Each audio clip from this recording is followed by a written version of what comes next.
É claro que eu, para chegar a ler depois os clássicos, eu passei pelo processo todo. Eu li os livros de quadradinhos, li muitos livros de quadradinhos brasileiros que chegavam lá a Cabo Verde, li esses mesmo, Luluzinha, coisa. Li os caprichos que escreviam e, portanto, daqui, e eu mesmo daqui do Brasil.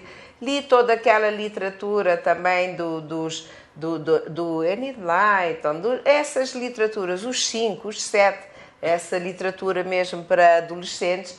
E depois li também os portugueses, Júlio Diniz, a Morgadinha dos Canaviais, portanto, toda essa literatura para adolescentes. Ou seja, eu comecei a ler desde cedo, desde praticamente criança. Obviamente eu não vou dizer que isto é o comum dos cabo-verdianos, não é assim. Só que em minha casa, por acaso, os meus, por exemplo, a minha mãe, em casa dela, já o pai dela, portanto, meu avô, punha-os sentados, eles moravam em Santo Antão, que é uma ilha agrícola, eles sentavam lá e ele punha a ler-lhe os clássicos, o Victor Hugo, não sei o que e tudo. Quer dizer, na verdade já tive essa sorte de vir numa família onde os meus pais já liam.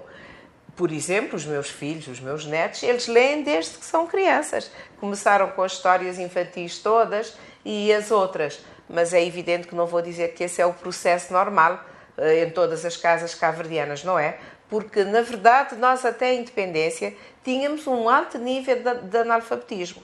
Esses 40 anos de independência já nos permitiram quase zerar o analfabetismo. Sobretudo pessoas abaixo que têm menos de 50 anos, vamos lá, menos de 40, menos de 50, já praticamente não encontras nenhum analfabeto, não é? Agora, obviamente que analfabetismo é uma coisa, literacia é outra e ainda nós temos uma percentagem muito elevada de iliteracia na nossa população. Antes da independência, a literatura, a leitura, os livros, estava mais numa elite pequeno-burguesa, com mais escolaridade, com mais poder também de aquisição e tudo. Portanto, estava mais situada a um nível mais elitista, podemos dizer assim. Com a independência, com o acesso universal à escola, nós temos uma das maiores conquistas. Eu cheguei a ser Ministra da Educação e Ensino Superior. Uma das conquistas que eu acho mais valorosas que nós tivemos é efetivamente o acesso universal à escola. Hoje em dia, todas as pessoas, seja do meio do camponês mais humilde, o desempregado, o trabalhador que ganha praticamente pouquíssimo, os filhos vão todos à escola. Portanto, nós temos o acesso universal e, sobretudo, de meninos e meninas. Não temos discriminação em relação às meninas. Temos paridade absoluta no acesso das meninas também à escolaridade. Então, isto permite que, pouco a pouco, o processo é lento, não tem a rapidez que a gente gostaria, mas que, efetivamente, aqueles que não tiveram em casa a possibilidade de acesso ao livro, porque, efetivamente, os pais não leram também, é na escola que eles vão começar a criar o gosto pela leitura. Por exemplo, há uma coisa que nós gostamos, que se faz, portanto, um dos exercícios, isso para ser mais objetiva nesta entrevista, um dos exercícios que os professores fazem, por exemplo, nas aulas de português, é: vamos completar este conto. E então dão um conto de um escritor cabo-verdiano, qualquer, de uma escritora, até uma certa parte, e pedem aos estudantes que terminem o conto de acordo com o que eles pensam.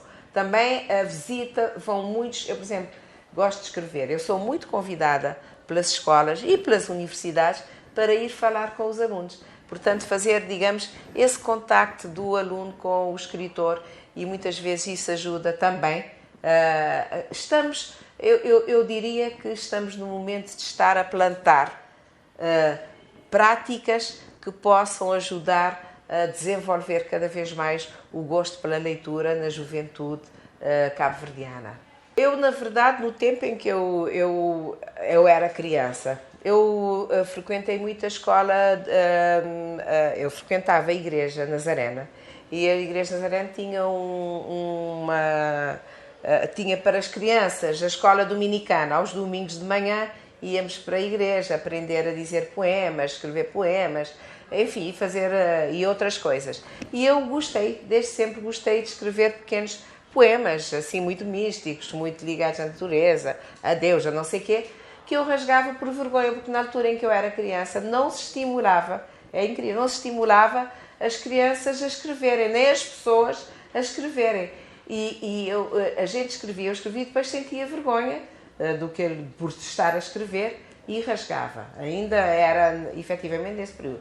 Mas, enfim, o tempo foi passando, mas eu continuei sempre a gostar de ler, porque o que eu digo sempre, as pessoas me perguntam é, para escrever primeiro tem de ler. Leiam tudo o que vos passar pelas mãos, para poder identificar também o sentido da mensagem que querem emitir com aquilo que estão a escrever. E eu sempre gostei muito de ler, isso também está em mim. Sempre li muito, sempre gostei muito de ler. E então, a partir de uma determinada altura, já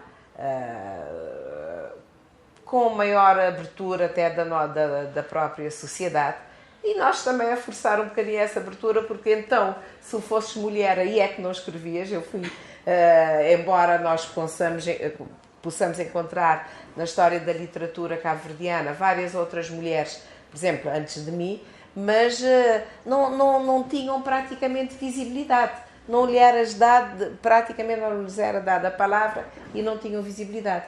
E eu comecei, e sobretudo a partir dos... Já fui fazer Direito em Portugal, a partir dos 17, 18 anos já comecei a querer escrever já com mais firmeza e já também muito nesta perspectiva que eu comecei a sentir muito cedo de ser mulher e querer também afirmar a presença das mulheres pela escrita e afirmar a presença das mulheres na literatura.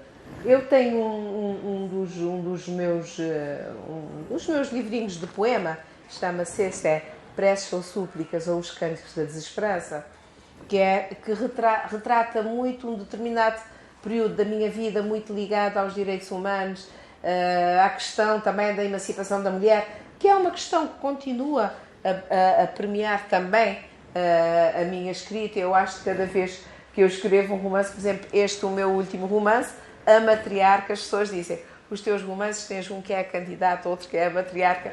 Eu disse, eu não faço, não é intencional, mas na verdade acaba sempre por aparecer uma escrita ou uma trama em que a mulher é dada à mulher uma visibilidade e um protagonismo, que é o que eu acho que ela deve ter, e então, sem querer, através da minha escrita, acabo também por veicular essa ideia ou essas ideias. Eu acho que há uma relação dialética entre a minha escrita, a minha literatura, os meus livros, a minha poesia e a minha prosa, e realmente a minha atividade, por um lado, como jurista. Portanto, tive essa felicidade de poder trabalhar nessa área que é muito sensível, mas também é muito importante, que é na mudança, na alteração da legislação, para termos uma legislação que fosse mais justa, mais libertadora, mais emancipadora e tudo. Portanto, acho que há uma relação dialética. E a minha própria profissão. Portanto, como juiz, aliás, eu acabei por ser a primeira mulher magistrada no meu país. Porque antes era proibida a mulher ter acesso à magistratura. Sem dúvida que as minhas ideias em relação não só, portanto, à emancipação da mulher, ao empoderamento da mulher, mas no fundo em relação aos direitos humanos. Eu cheguei a sou uma ativista dos direitos humanos, considero-me e continuo a considerar-me. A literatura acaba por ser também um bocadinho, acaba por sofrer um pouco essa influência, eu acho. Nós tínhamos, no século passado, no século XX, na década de 80, houve um grupo de jovens que criou uma associação de escritores cabo-verdianos.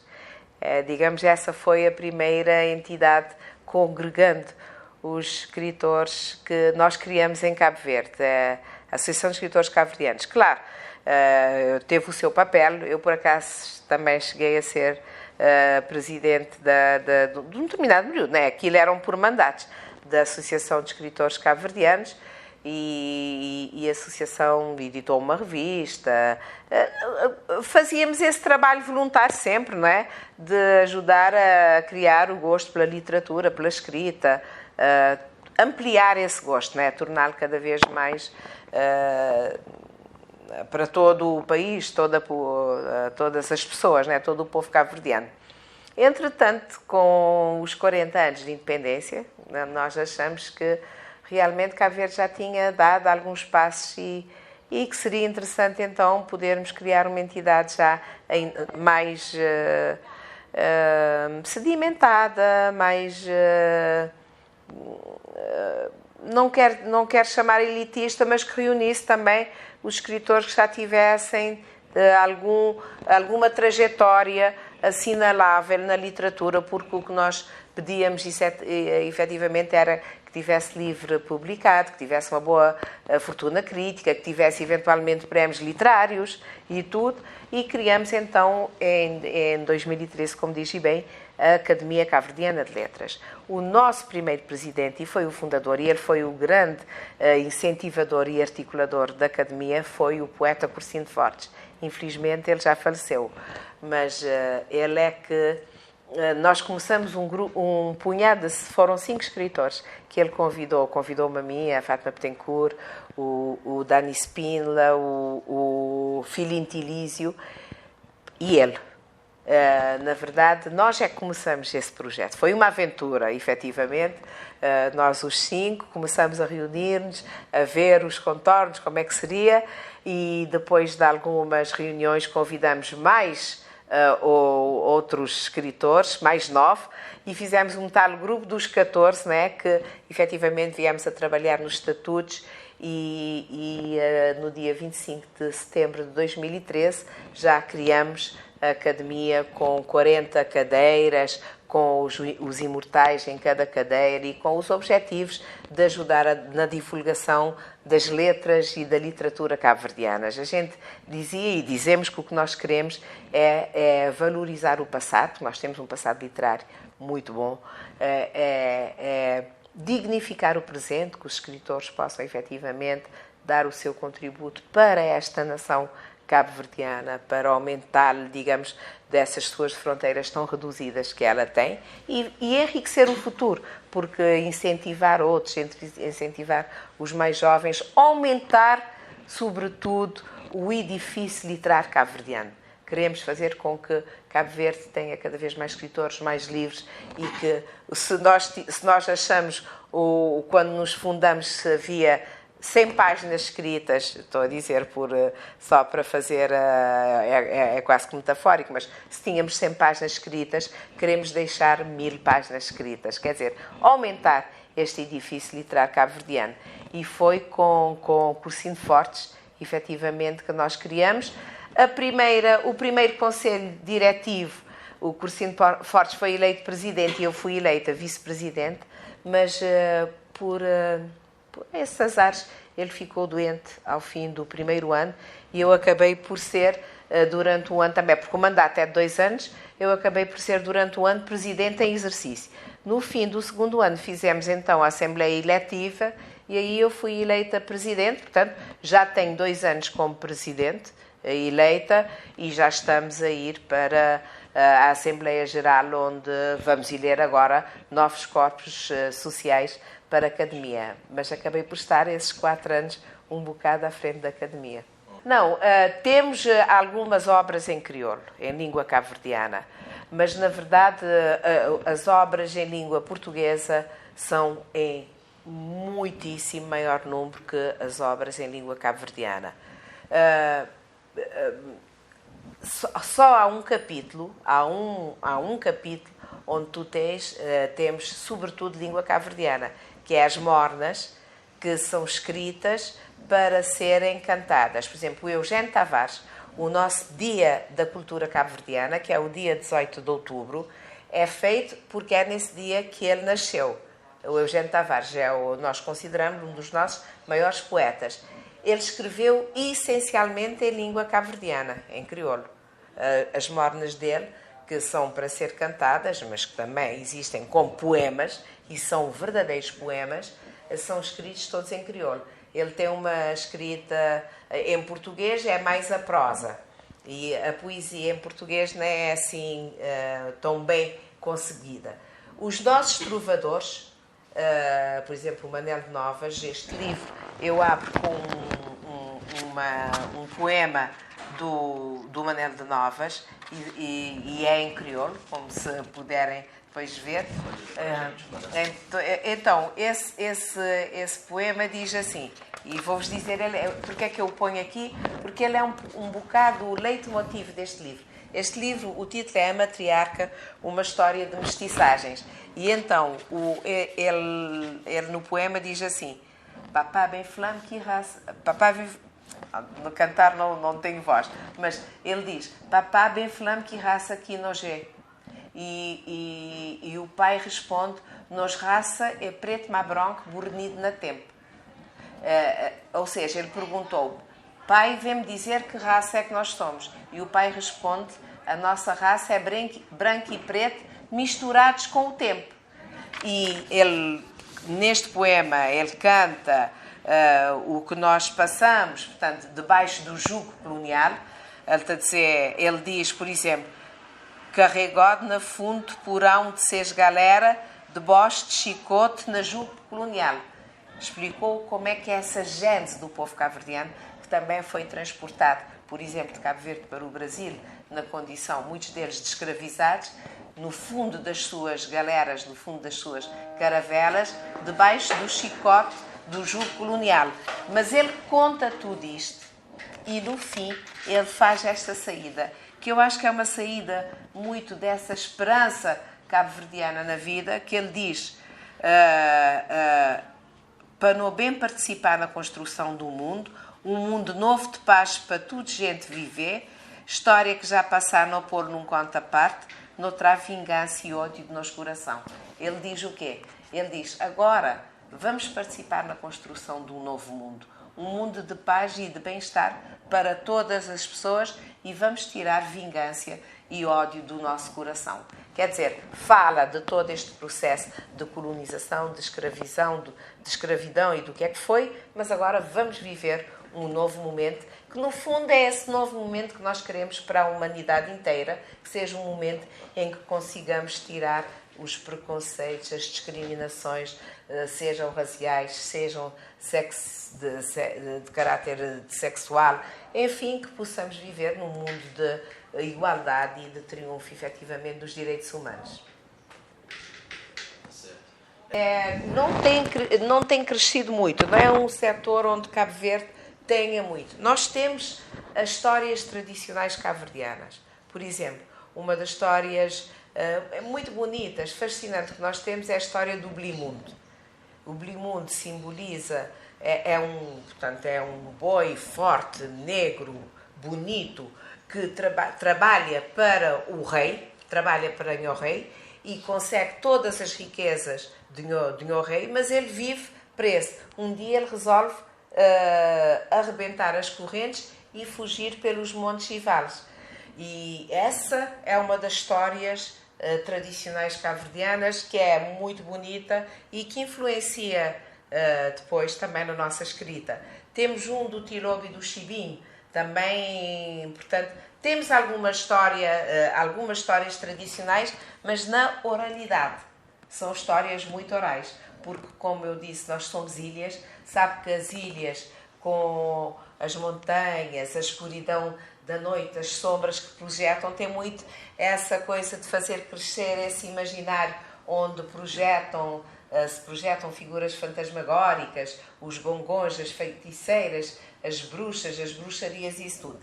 Mas literatura infantil escrita não temos tanta. Aliás, neste momento há uma preocupação cada vez maior de procurarem alguns autores debruçarem-se sobre a escrita infantil e infanto-juvenil. E já estamos a ter curiosamente, escrita de jovens escritoras. Estou-me a pensar numa Carmelina Gonçalves, por exemplo, que já escreve, está a escrever cada vez mais literatura infantil. Portanto, estamos num processo de crescimento. É uma deriva. Obrigado.